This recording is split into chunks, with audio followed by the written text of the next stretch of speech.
Good morning बेटा। बेटा कल हमने इंटरनेशनल ऑर्गेनाइजेशन के बारे में पढ़ा था। कुछ क्वेश्चंस हमने डिस्क्राइब किए थे। आगे के क्वेश्चन जो हैं हम डिस्क्राइब करने जा रहे हैं।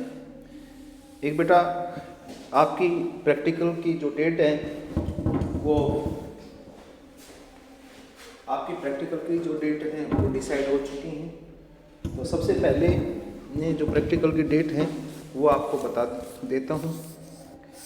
बेटा इंग्लिश की जो है वो आपको 7 तारीख को होगी, हिस्ट्री की 9 तारीख को होगी, पॉलिटिकल साइंस की 10 तारीख को और म्यूजिक की 8 तारीख को और फिजिकल एजुकेशन की 13 तारीख को। फिर रिपीट करवा देता हूँ बेटा।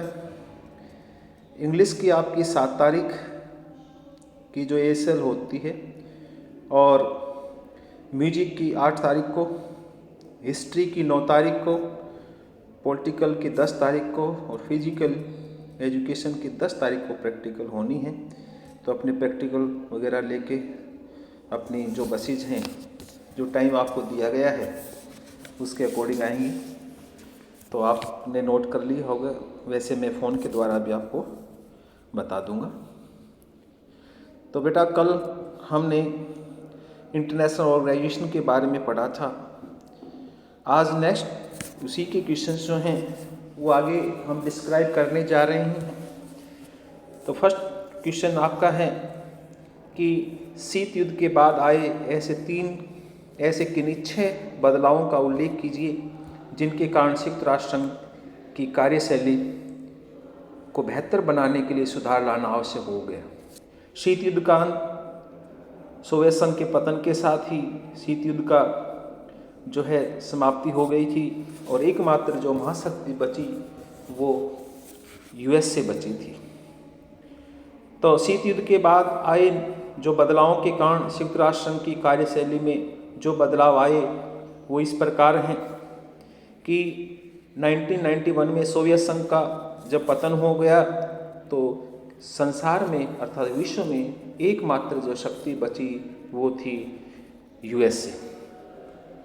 और कुछ सालों से चीन ने अपनी उभरती हुई अर्थव्यवस्था के कारण अपनी उपस्थिति दर्ज करवा ली, अर्थात चीन भी एक महाशक्ति के रूप में उभरा। 9/11 की आतंकवादी घटना ने भी संयुक्त राष्ट्र संघ को प्रभावित किया कि इसमें सुधार करना बहुत ज़रूरी है। जब अमेरिका के वर्ल्ड ट्रेड जो बिल्डिंग है उस पर अल-कायदा ने आक्रमण किया तो संयुक्त राष्ट्र संघ ने सुधार करने की गुंजाइश पर जोर दिया। संसार में महामारी फैली और युद्ध हुए, चाहे महामारी एड्स हो, चाहे कोरोना हो, परमाणु हथियार हो, पर्यावरण संरक्षण हो, वैश्विक तापमान हो और गृह युद्ध हो, संयुक्त राष्ट्र संघ को प्रभावित ये जो मैटर है उन्होंने किया। शीत युद्ध के बाद कई नए स्वतंत्र देश जो अस्तित्व में आए और शीत युद्ध के बाद भारत जैसे देश भी आर्थिक रूप में जो है उभर कर सामने आए। नेक्स्ट क्वेश्चन है संयुक्त राष्ट्र संघ के 6 प्रमुख अंगों का उल्लेख कीजिए, उनमें किन्हीं 2 के कार्यों का वर्णन करो। तो सबसे पहले हमें संयुक्त राष्ट्र संघ के जो यूनाइटेड नेशंस के जो भी अंग हैं, ऑर्गन्स हैं, उनके बारे में पता होना बहुत ज़रूरी है। तो सबसे पहला जो